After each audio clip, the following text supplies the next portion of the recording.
Hello everyone, welcome to the today's lecture. In today's lecture we are going to discuss about dark field microscope. Okay, so यहाँ पर हम देखेंगे कि dark field microscope basically क्या है। पहले वाले लेक्चर में हम ऑलरेडी माइक्रोस्कोप के प्रिंसिपल्स, माइक्रोस्कोप के types as well as bright field microscope के बारे में हम डिस्कस कर चुके। आज के इस लेक्चर में हम डार्क फील्ड माइक्रोस्कोप को डिस्कस करेंगे। ओके, सो यहाँ पर आप देखिए डार्क फील्ड माइक्रोस्कोप मतलब क्या होता है। तो यहाँ देखिए डार्क फील्ड वर्ड का मतलब क्या है basically. Okay, so dark field basically क्या होता है, डार्क फील्ड, फील्ड मतलब बैकग्राउंड। ये लास्ट वाले लेक्चर में भी मैंने आप लोगों को बताया था, फील्ड मतलब बैकग्राउंड। सो बैकग्राउंड जो है वो कैसा है, डार्क होगा। एंड जो स्पेसिमेन होगा वो कैसा होगा, ब्राइट होगा। ओके, स्पेसिमेन कैसा होगा, ब्राइट होगा।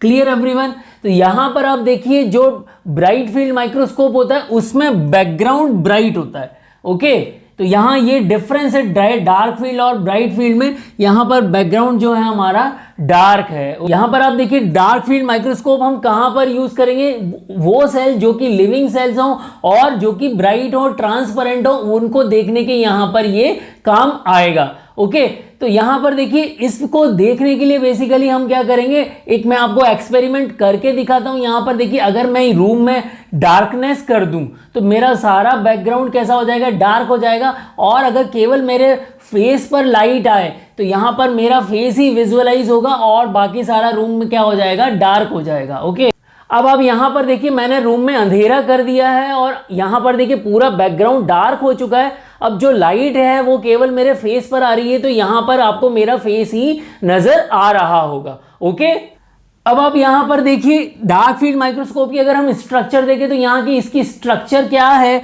इसकी structure similar to bright field microscope है। यहाँ पर हम देखते हैं लाइट सोर्स होगा, उसके बाद कंडेंसर होगा, देन स्पेसिमेन हम रखते हैं and objective lens and then eyepiece. तो मोर ओवर स्ट्रक्चर सिमिलर है, बट एक डिफरेंस यहाँ पर होता है। यहाँ पर हम बेसिकली हमारे पास में ओपेक डिस्क होती है, कंडेंसर से पहले, उस कंडेंसर से पहले ओपेक डिस्क को रखा जाता है। तो यहाँ पर देखिए ओपेक डिस्क की जो स्ट्रक्चर है वो देखिए किस तरह की होगी, ये ओपेक डिस्क की स्ट्रक्चर होगी। तो ये एरिया पर्टिकुलरली कैसा होगा, ओपेक होगा। Okay, this area is opaque. Okay, अब यहाँ पर आप देखिए ये जो डिस्क है उसको हम यहाँ पर रखते हैं। ओके, क्लियर, यहाँ पर रखते हैं और लाइट सोर्स यहाँ से अगर हम उसमें डालेंगे तो यहाँ पर जो ओपेक एरिया होगा उससे लाइट पास नहीं होगी और जो बाकी होलो स्पेस है, annular, this is the annular hollow space. Okay, तो इस एरिया से ही लाइट पास होगी। ओके, सो इसको अगेन मैं दोबारा आपको एक बार लाइट ऑफ करके दोबारा इसका एक्सपेरिमेंट करके दिखाता हूं। अब यहां पर आप देखिए ये मैंने लाइट सोर्स जो है एनुलर होलो रिंग पर डाला है। ये जो रिंग है ओपेक डिस्क, इससे लाइट जो है यहाँ पर अगर आप बोर्ड पर इमेज भी देख रहे होंगे तो देखिए इस एनुलर होलो रिंग की ही इमेज बनकर आ रही है। तो जो मेरी लाइट है वो ओपेक डिस्क पर अगर जो लाइट रेज गिर रही हैं उनकी कोई इमेज नहीं बन पा रही। वहाँ अगर आप इमेज देखेंगे तो वहाँ पर बैक साइड में बोर्ड पर ब्लैक ब्लैक ही नज़र आ रहा है और जो होलो स्पेस है उससे लाइट रेज पास हो रही हैं और वो फर्दर आगे बढ़ रही हैं। क्लियर। ओके, अब यहीं पर मैं आपको एक चीज़ और बता देता हूँ। अगर मैं अपना लाइट सोर्स पास में ले जाता हूँ तो देखिए यहाँ पर इमेज मेरी बड़ी हो रही है और अगर मैं लाइट सोर्स दूर ले जाता हूँ तो मेरी इमेज जो है वो छोटी हो रही है। तो यहाँ पर लाइट का ये एक्सपेरिमेंट भी आप देख सकते हैं कि लाइट, अगर हम लाइट सोर्स पास और दूर ले जाएंगे तो इमेज मैग्नीफाइड होगी और छोटी बड़ी होती जाएगी। Clear everyone. अब आप यहाँ पर देखिए यहाँ पर क्या हो रहा है बेसिकली, अगर हम इसी को माइक्रोस्कोप को देखते हैं तो आप देखिए ये मेरा लाइट सोर्स हो गया। ओके, और ये हमारा एनुलर रिंग हो गई। ओके, और इसके बीच में जो है एक कंडेंसर है और उसके बाद में हमारा स्पेसिमेन रखा हुआ है एंड देन उसके बाद में जो है, अगर ये मेरा स्पेक्स अगर मैं मानूं तो इसको आप ऑब्जेक्टिव लेंस मान सकते हैं एंड देन उसके बाद जो है आईपीस मान सकते हैं। तो इस तरह से इसकी स्ट्रक्चर होती है। Clear everyone. यहाँ पर आप देखिए एक और मैं आपको बताता हूँ। यहाँ पर देखिए अगर इस चीज़ से आप देखेंगे तो आप समझ जाएंगे। सपोज करिए ये बिल्कुल जो है हमारा ब्लैक बॉडी है। ओके, ब्लैक स्पेस है। ओके, यहाँ पर कोई भी हमने हमारा स्पेसिमेन नहीं रखा हुआ है। Okay, this is black and यहाँ नो स्पेसिमेन, कोई स्पेसिमेन नहीं रखा हुआ है और ये भी पूरा ब्लैक है। Okay, this area is also a black area and यहाँ पर हमने अपना स्पेसिमेन रखा हुआ है। Okay, so this is our specimen. तो यहाँ पर अगर हम लाइट सोर्स डालते हैं, ओके, अगर यहाँ पर लाइट सोर्स डालते हैं तो लाइट सोर्स क्या होगा, जो ब्लैक एरिया होगा वहाँ से नो डिफ्रैक्शन होगा, नो डिफ्रैक्शन, ओके, कोई डिफ्रैक्शन नहीं होगा, और जो हमारा स्पेसिमेन होगा वहीं से लाइट जो है डिफ्रैक्ट करेगी। सो दो तरह की लाइट हो जाएगी, one is diffracted light and another one is non diffracted light. जबकि अगर यहाँ पर अगर हम लाइट डालते हैं जहाँ पर कोई स्पेसिमेन नहीं है और पूरा ही ओपेक है, तो उस एरिया में कोई भी डिफ्रैक्शन नहीं होगा, okay, so no diffraction of light. Clear everyone? तो यही चीज मैं आप लोगों को यहाँ पर रे डायग्राम में समझाने वाला हूँ। तो यहाँ पर आप देखिए, अगर हम इसका रे डायग्राम बनाएं तो यहाँ देखिए ये लाइट जो है यहाँ से पास हो रही है। अब बेसिकली ये हमारा ओपेक स्पेस आ रहा है, तो यहाँ अगर ओपेक एरिया से टकराएगी तो वहाँ वो पास नहीं कर पाएगी। जो लाइट सोर्स इससे अलग जाएगा वो यहाँ पर पास करेगा, ओके। तो यहाँ कंडेंसर की तरफ चला गया। अब यहाँ पर देखिए ये लाइट हमारी इस तरह से जा रही है and then light will move on the specimen. So ये लाइट जो है हमारी स्पेसिमेन पर जाएगी, ओके। तो इस तरह से लाइट मूव कर गई, ओके। नाउ स्पेसिमेन से जो लाइट है, स्पेसिमेन यहाँ पर लाइट को डिफ्रैक्ट करेगा और बाकी एरिया से लाइट डिफ्रैक्ट नहीं होगी, ओके। तो अब स्पेसिमेन से जो लाइट डिफ्रैक्ट होकर ऑब्जेक्टिव लेंस पर जाएगी वो इस तरह से पहुंचेगी, और कुछ लाइट ऐसी भी होगी जो ऑब्जेक्टिव लेंस से बाहर की तरफ चली जाएगी। तो उस लाइट से कोई भी इमेज नहीं बनेगी, और जो लाइट ऑब्जेक्टिव लेंस पर जा रही है वो फर्दर क्या होगा, इस तरह से मूव करेगी and it will move on the eyepiece. वो आई पीस पर मूव करेगी, ओके। एंड देन इस तरह से जो हमारी आईज होंगी, यहाँ ह्यूमन आईज हैं, वो इस तरह से यहाँ पर ऑब्जेक्ट बन जाएगा, हमारा इमेज बन जाएगी। Clear? So this is the ray optics behind the dark field microscope. Clear everyone? अब यहाँ पर देखिए डार्क फील्ड माइक्रोस्कोप जो है बेसिकली हम कहाँ पर यूज ले रहे हैं, तो यहाँ पर देखिए जो लिविंग सेल्स होती हैं, ओके, लिविंग सेल्स के लिए यूज ले रहे हैं। तो यहाँ पर आप देखिए मैं इसके आपको एडवांटेजेस बता रहा हूँ, क्या एडवांटेजेस हैं, ओके। सो एडवांटेजेस क्या हो गए, बेसिकली लिविंग सेल्स के लिए हम यूज कर रहे हैं, सेल्स जो होंगी वो ट्रांसपेरेंट होंगी, transparent cells, okay. And then cells do not require staining, यहाँ पर सेल्स को स्टेनिंग करने की जरूरत नहीं है। So no staining, okay, no staining, कोई स्टेनिंग करने की इसको बिल्कुल भी जरूरत नहीं है। Clear everyone?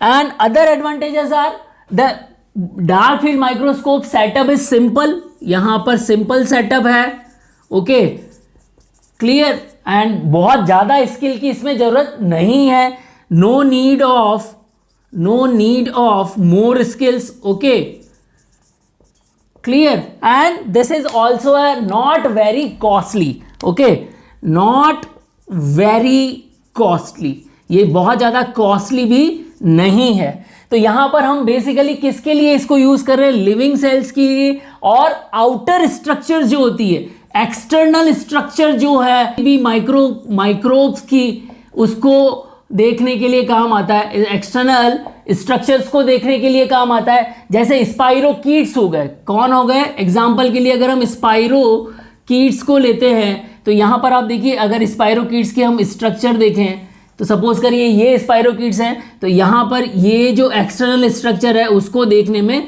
काम आएगा। अगर मैं यही आपको डार्क फील्ड और ब्राइट फील्ड की अगर इमेज हम देखेंगे तो वहाँ पर ये जो इमेज मैं बना रहा हूँ, ये देखिए ये इमेज जो है बेसिकली ब्राइट फील्ड की इमेज है, ओके, ब्राइट फील्ड। और डार्क फील्ड की मैं आपको इमेज बना के बताता हूँ। तो डार्क फील्ड में जो इमेज बनेगी बेसिकली वहाँ पर आपको अगर बैक्टीरिया है तो उसके सीलिया भी हमें आसानी से, एक एक सीलिया और फ्लैजिला जो है हम आसानी से देख सकते हैं, ओके। सो जो डार्क फील्ड है हमारा, डार्क फील्ड माइक्रोस्कोप में, उसमें एक्सटर्नल स्ट्रक्चर आसानी से देखी जा सकती हैं। Clear everyone?